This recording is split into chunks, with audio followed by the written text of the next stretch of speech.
How does real change happen? That's a question I've been wrestling with lately. When we look at our biggest problems, what are the most effective levers we have to pull? The first, and arguably the most important, is government. The idea that we create change together through our public institutions. But that belief is being tested right now. Not because the idea is wrong, but because there are deliberate efforts to reshape the very theory of government happening in real time. We see agencies being dismantled, budgets being slashed, and disinformation being sown. And when the government is sidelined like this, it makes it impossible to deliver on its promise. Then there's the free market, the argument that change comes from competition, from innovation, from the power of business, that where government fails, the free market has better and more efficient solutions, as long as there's money to be made in the process. And then there's us, the third way, the social impact sector, here to take on the problems the first two sectors are unwilling or unable to solve. But our sector is exhausted. It's under-resourced, and right now it's struggling. But what if the answer isn't about choosing one of these levers?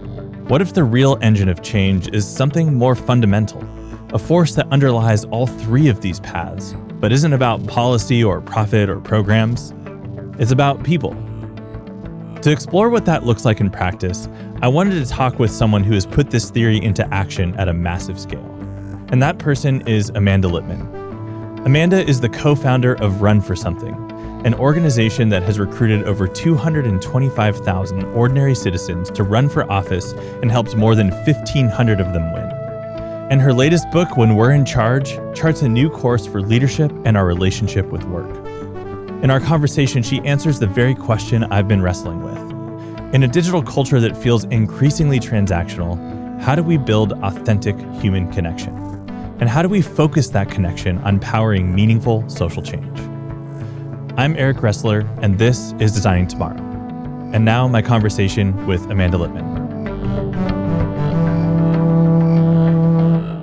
Amanda, thanks for joining me today. Thank you for having me, Eric. So I'm really excited to have you on the show here for a number of reasons. I think the thing I really would love to dig into first is just understanding how you think about how change happens, especially right now in this moment in America. And we can look at this from politics, but I'm really also just curious about just social change in general. You have a lot of thoughts on this. In your opinion, what's our best strategy for actually bringing about the changes that we want to see? I think there are lots of different avenues for social change, which sounds like a mealy-mouthed answer, but I think you need all of the different avenues in order to actually get progress. So I think there's obviously electoral. That's the work that I do at Run for Something, where you're trying to get people elected who can be different kinds of decision makers, who can move the needle, especially on the local level, cities, states, counties, that kind of thing. I think in the small scale way, I think business leaders can have a really big way to make a difference in people's lives. I had a book come out in May called When We're in Charge, about leading differently. And one of the arguments I make in the book is that actually, if work sucks less, it creates more time for people to be better partners, parents, friends, citizens, community members, and that can actually transform society if enough business leaders operate in that way. And I think there's ways in our relationships with one another that we can move things forward. Thinking about how to be a better friend, how to be a better parent, a better partner, which if we are all making collectively little decisions in service of that, it adds up to something big. One of the things I've been really interested to follow you on Substack is this idea of casual hosting, which is something that actually really resonated with me. I'm also a parent. I have some young kids. Watching the rapid deterioration of my social life, being a young parent has been an interesting and unexpected side effect. And my wife and I are trying to navigate this as well. How did that first come across your experience? And I'd love for you to just kind of share your experience there a little bit. So like most good things in my life, it's because of my husband. So my husband is a therapist. So he works in mental health all day long. He was listening to some podcast, I think at the end of last year. My second daughter was born in September. So right now I have a 2.5-year-old and a 10-month-old, deep in it. But we were at that point still in the newborn trenches, and he was listening to some podcast, and they were talking about Shabbat dinners, like hosting people every Friday to have them around your home, and the beauty and the tradition and the ritual of that. And he got it in his head that he wanted to do something similar, but with 2 little kids with busy jobs, the idea of Friday night felt like unimaginable. Kids go to bed pretty early, thank God. So he decided that he was going to make a New Year's resolution to host people in our home every Saturday in 2025. And I thought this was absolutely insane. I was like, all right, baby, whatever you want to do, I'm down for a good time, but like, we can try. We have since done it every Saturday in 2025. We have either hosted people for dinner or gone over to someone else's home for dinner a couple of times.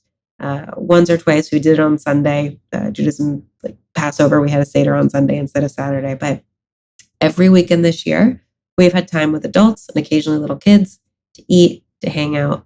And what we've learned is that it's both transformative for our social life, way lower stakes than you need it to be, and like so meaningful to take people from acquaintances to friends, which is, I think, the hardest thing to do, I have found as an adult, especially as an adult with little kids. I want to touch on this a little bit deeper because I've been thinking a lot about how digital culture shapes real world experiences. And to me, it feels like we're in kind of a strange period of the internet right now where we don't really all know how to show up and the platforms are constantly changing. And the more that the promise of digital connection is kind of touted by these platforms, the more far removed it actually kind of feels in at least my personal lived experience. Yeah. And so this speaks to me very deeply around just, it sounds so simple, but just like reconnecting with people in our lives.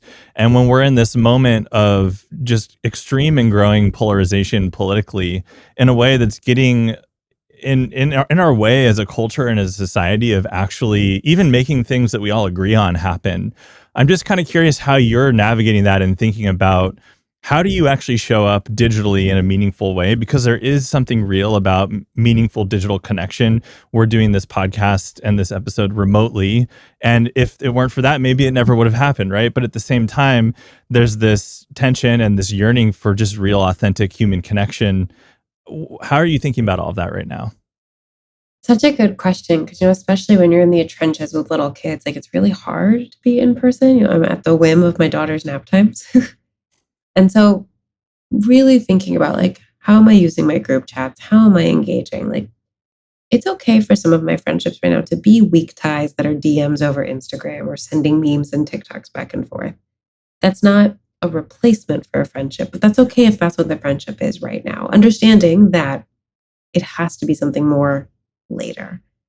One of the things that I am really, really careful about, especially in this stage of my life, is making sure that I am not letting things go unanswered, which I know can be very easy for things to like fall through the cracks.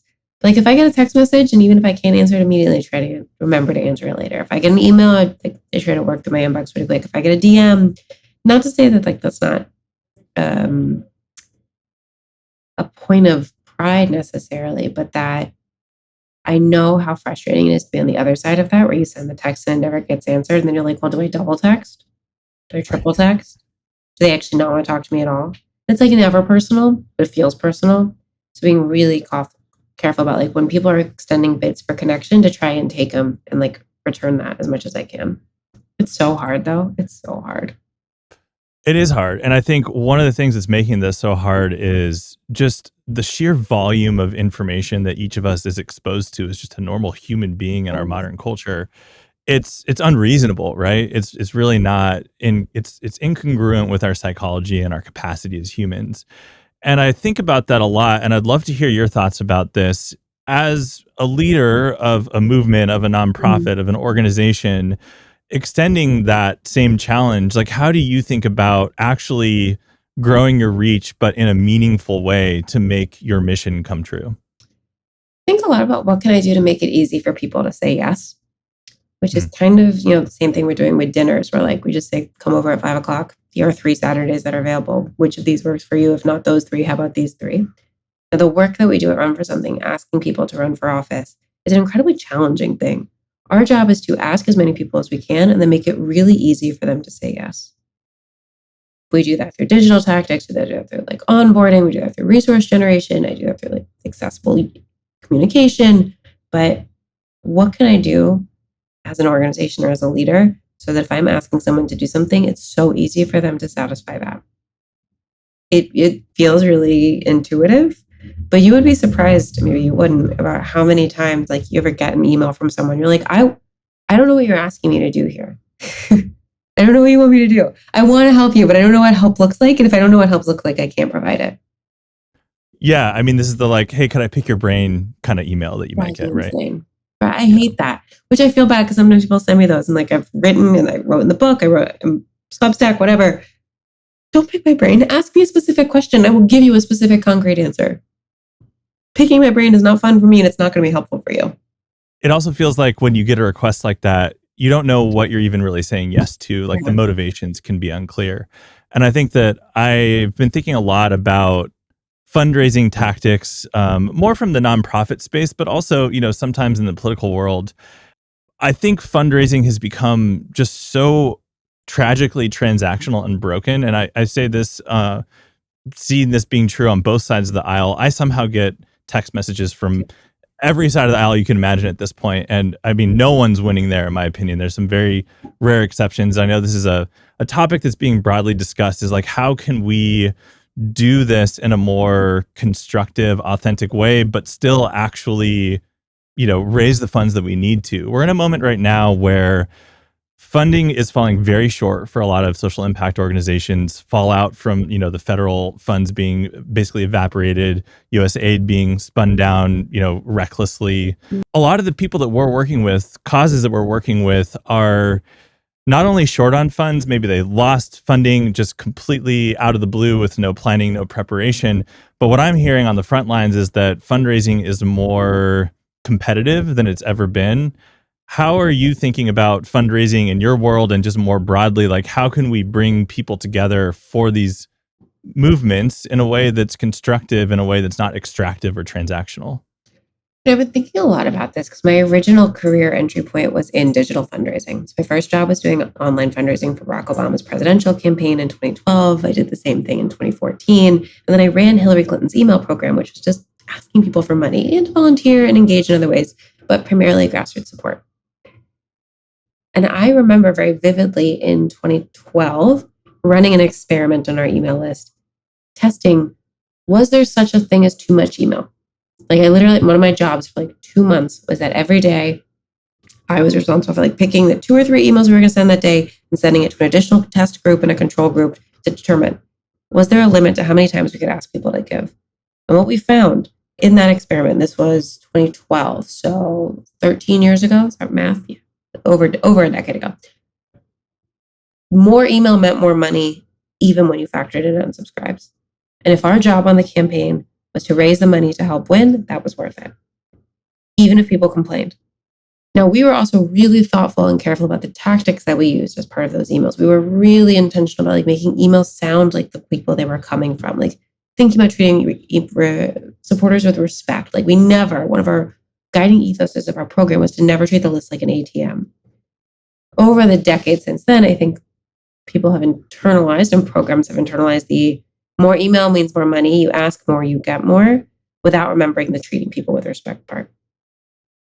Run for Something does not run a program like that.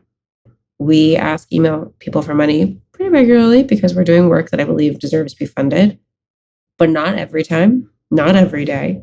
I am really rigorous about the kinds of things I approve. Sometimes we do things that I'm like, we need to scale that back next time.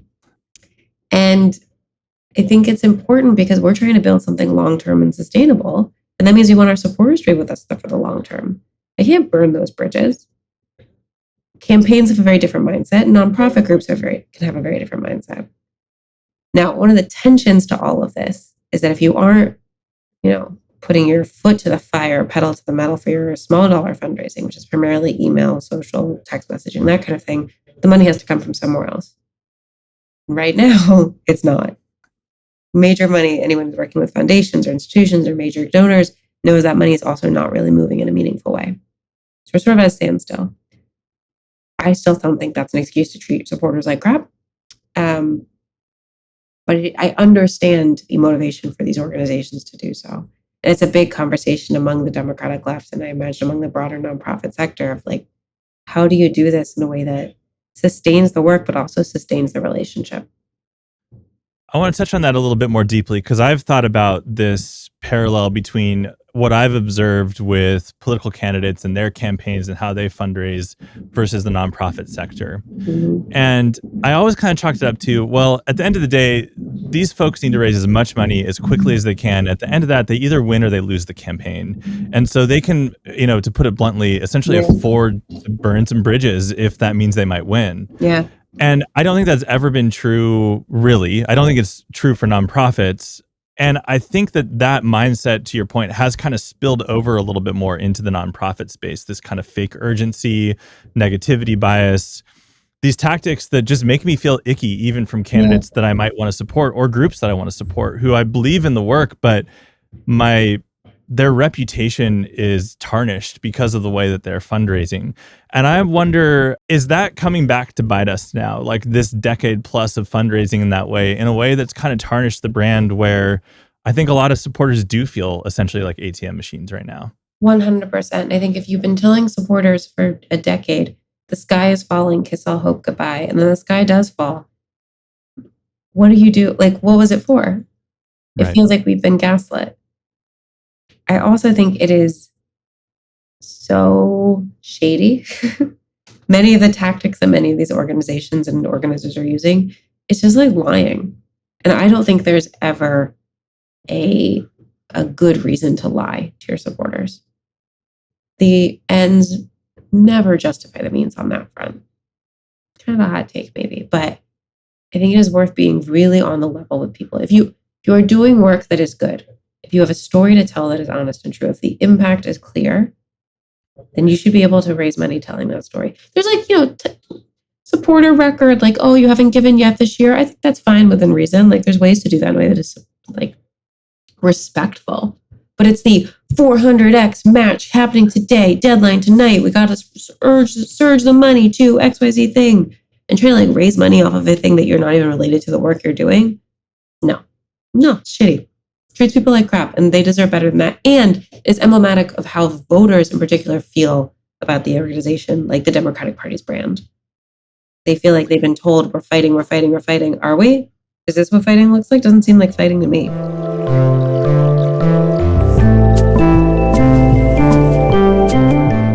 Hey friends, real quick before we continue today's episode. I'm Eric Ressler, founder and creative director at Cosmic.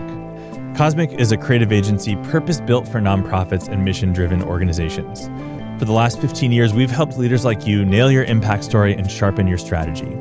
But we're not here to just leave you with a fancy slide deck and a pat on the back. We roll up our sleeves and help you bring our ideas to life through campaigns, creative, and digital experiences. Our work together helps you earn trust, connect deeply with your supporters, and grow your fundraising and your impact. If you value the thinking we share here and want it applied to your biggest challenges, let's talk at designbycosmic.com. All right, back to today's conversation.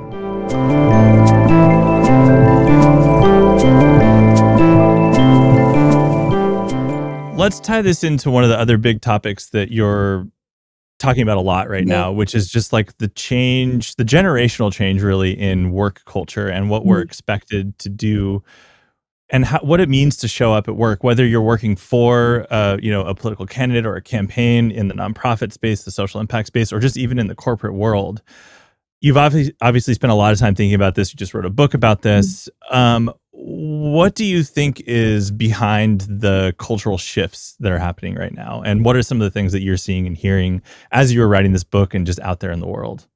So When We're in Charge is really about the fact that in 2030, the youngest boomer is going to hit retirement age. We are already seeing now, per a new Glassdoor survey, millennials are now a majority of all managers. Gen Z makes up 1 in 10 of all managers.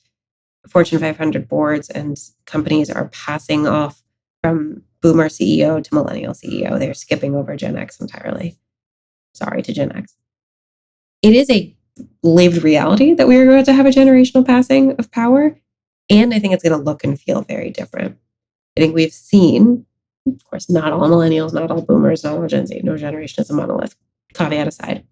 Millennial leaders are showing up with a very different relationship to institutions, to mental health, to work-life balance, to transparency, to authenticity, to social media. They're thinking very differently about what is the responsibility of the workplace to the employer and what is the responsibility of the leader to model that, to model the kind of behavior they want to see. And a lot of this came out, I think, got maybe accelerated because of COVID. I think the shift to remote or flexible work environments probably would have happened eventually anyway, but COVID really put gas on that fire in a way that meant that all of a sudden you had all of these executives trying to manage teams remotely or trying to manage flexible teams and not really knowing how to do that. And those who have grown up online, who have been cultivating friendships over the course of group chats, who have been on online forums, whether appropriate or not, since we were teenagers or younger, who sort of understand like which gifts are right to use in which moment, and how do I think about emoji as part of my communication style, and what does it mean to show up over like a video chat and have executive presence. All of that comes more naturally, whether intentionally or not, when you've been doing it your whole life.